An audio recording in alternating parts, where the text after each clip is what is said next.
are you? Hey, this is me once again, Shenandoah Briscoe, coming to you live right here in St. Charles, Missouri. You know, it was designated the first state capital back in 1821, and then had been until 1826, when they decided to move it up to Jefferson City.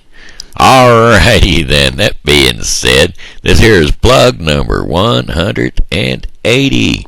Yes sir, 180. Woo woo. Look at that. We're gonna have a big band. We're gonna have a big old party at blog 120. At 200. I don't know how I'm gonna go about getting it all set up to celebrate and whatnot, but I'll tell you, it's gonna be a blast. Okay, maybe not. I don't know. Anyway, hey, yesterday I left us off by just about talking about headed for the concession stand from football. I said a game, but it was practice, and we had been practicing in the Daniel Boone Park part of the McNair Park area. So anyway, we had finished practicing there, and then there was this old wood bridge that took you to the concession stand, and if you knew the right way to go, you could make it to the concession stand through the back way and up over Dead Man's Cliff. And well, that was the way we decided to go, me and a bunch of other fellers. Well, we're going along, and me being growed up over in that area, knowing them trails pretty well, as I did, I thought, well, hey, we'll just take this trail. And so we're going up Dead Man's Cliff, and there's these bunch of hippies, and I'm going to have to say hippies. What they were was, this was back in 1968. I was born in 65, so it might have been 72. About 1972. Well, I was on 7 and 8 lights, so 72, yeah, that's about right. 65, 72, somewhere in there. That's close to 7 years old. So anyway, there was a bunch of hippies back there, and they had these two horses. Yeah, okay, they had these two dogs that I thought were horses at the time. Come to find out, they were called Great Danes. But they were like, sick 'em. And they sent them Great Danes at us, and boy, I tell you what, I wasn't real happy about it. I turned around to run, but instead, I fell into a whole pile of itchweed. Now, itchweed ain't no fun thing. You fall in that stuff, and you're scratching and moaning and crying, and ain't nothing you can do about it. You think, oh, well, I'll just take a shower. No. That just makes all the little needles swell up, makes them itch worse. So now you're in trouble. So I didn't know how to get the stuff off of me. But anyway, I could, if the internet existed back then, I bet you I could have looked her up in a hurry on one of them search engines. Not naming names because, well, you know how it is. I'm not sponsored by a search engine, so I'm not going to name a name of a search engine. You know how that goes.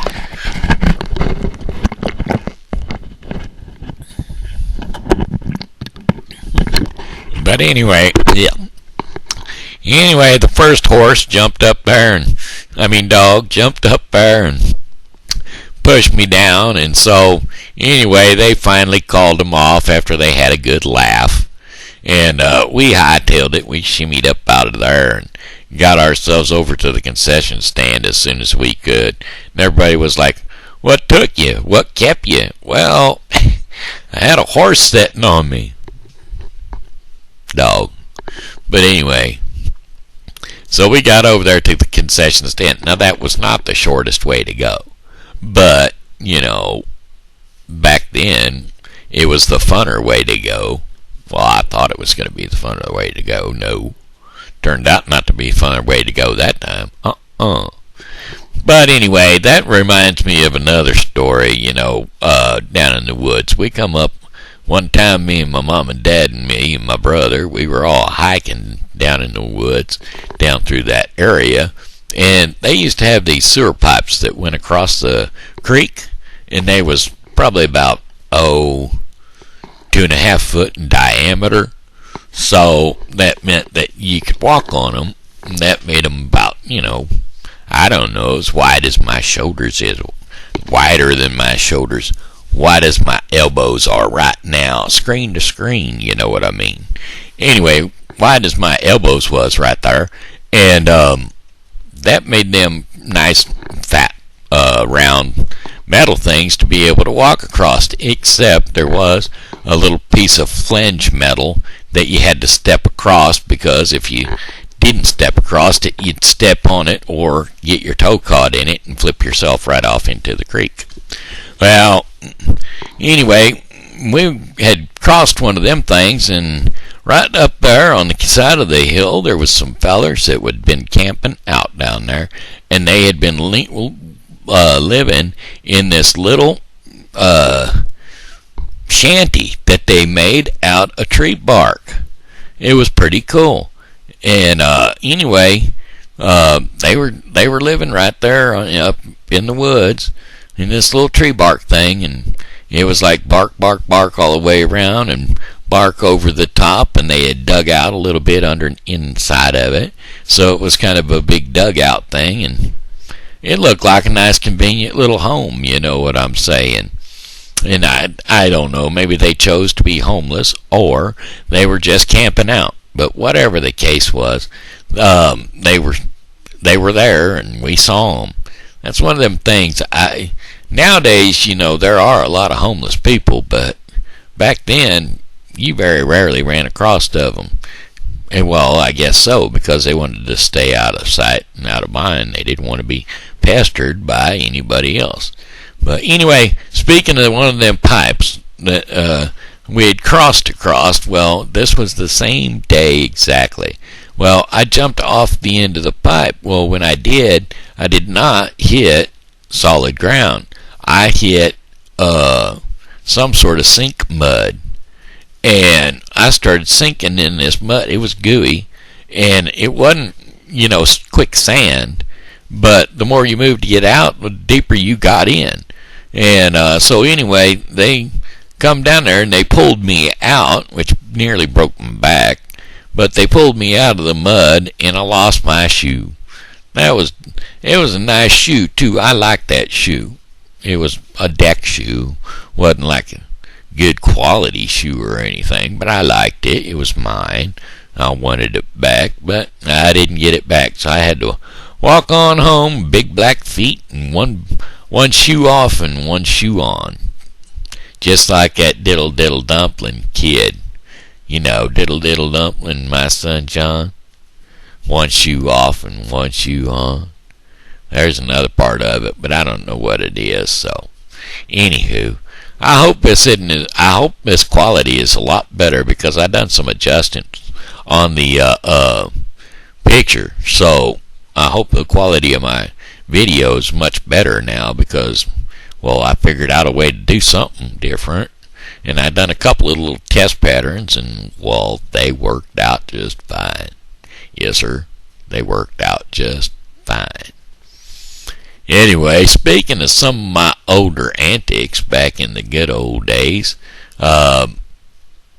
me and the boys down the road, Eberhart boys, we used to have us a little clubhouse up in the top of their barn. Now, I say barn, it was kind of a shed, but it had a horse stall in it, and it had a little hayloft in it. And, well, anyway, the hayloft wasn't but maybe 3 feet tall, 3 feet high. But anyway, you'd go in there, and it was like 6 feet tall. The barn from the front was about 6-7 feet tall. About 8 feet tall, I guess.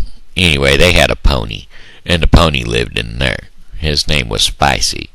And then they had another one. I don't remember what the other one's name was, but whatever in the case may be. And this was after the horses had passed on, or the ponies had passed on, or they got rid of them, one or the two. Well, we had this little hayloft up there, and we made it into our little clubhouse. And, well, we was down there and for a while we just started smelling this stink. And that was when we first moved in. And we couldn't figure out what it was. And then to come to find out, it was some old rotten eggs that had been up in there forever. And we thought, hey, we could use these for, one of them was broken. And it had no dead chicken in it. But that was the one that was stinking, and so we got that one out of there. But we said we could use these for ammunition if anybody ever tried to break into our shed, into our clubhouse. You know what I'm saying? But anyway, it never happened.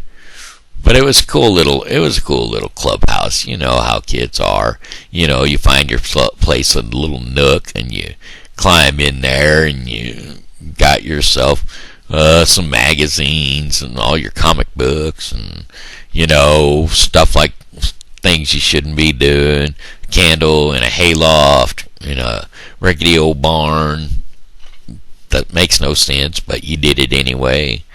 But we did have a good idea. We stuck it in a tin can so that the wax wouldn't drip down, you know, onto the hay, and or the flames wouldn't get to the hay and start the fire on fire, start the little barn on fire. But anyway, it was a pretty nifty little clubhouse. I remember it well. Well, I did. I don't remember it all that well now. I do remember it having wooden rafters and this and that and the other. But anyway, that was fun times. But I do miss them good old days back when I was a kid. You know, you spend your whole life being a kid, and you get up there to like 20-year-old, and you can't wait. You know, you can't wait to become an adult because you want some freedom. Well, I tell you what, you turn into 20 years old and you've started to work. Well, not me. I started when I was 8 years old, mowing lawns, and then I got to where when I was 12 years old, I got to where I could get me a paper route, and I was delivering newspapers and traveling distance for mowing lawns, and we used to have apricot tree or apricot tree, whichever you prefer to call it. I prefer apricot, but anyway, we had peach apricots. Now, peach apricot, it was different than a golden apricot. Now, peach apricot had a free stone in it, which also had a seed inside the stone. Now, the seed kind of resembled an almond, but it sure didn't taste like no almond. It was the most bitter nut thing you ever did, that you ever did taste. And it was kind of supposedly poisonous. But we did have a feller that would come out and snag all the leftover apricots at the end of the season, so that he could get all them nuts and harvest the seeds out of them, because they were apparently cured cancer. So there you have it. Apricot seed, cancer, apricot seed. There you go. Anyway, we would sell apricots all year long, every other year, on account our tree was only what's the word? It's not fertilized, but pollinated. There you go. It was only pollinated every other year, because that's just the way trees are. Anyway, so I'd climb up in the tree and I'd shake them. Well, they'd hold out sheets, you know, under the heavy limb, and I'd crawl up in the tree and I'd shake that limb, and them apricots would just fall down into that big old sheet, and we'd get enough for a peck or whatever it was that the customer wanted at the time, and we'd sell them to them, and they'd pay us a little money. We'd make about $300 a year, which back then was good money, I'm telling you. And then we'd have something to do. Actually, we went to the farmer's market a couple of times, and it cost you like $20 to have a table, and then whatever you got back out your after your 20 was all gravy money. You know what I'm saying? We had zucchini squash, and we had some We had some green beans and a few other things that we'd grown in our garden. You know, people used to grow things in a garden out back.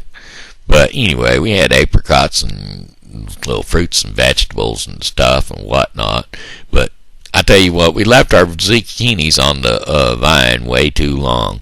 That is nearly as long as my leg from my shin to my heel, and that is almost 2 feet long. And that was a big zucchini. But that story will have to wait until tomorrow. Anyway, hey, it's my time. This is Shenandoah Briscoe saying hello and how are you? You know, God loves you, and so do I. So, be blessed, and come on back and see me tomorrow. I'll be here, and I hope you are too.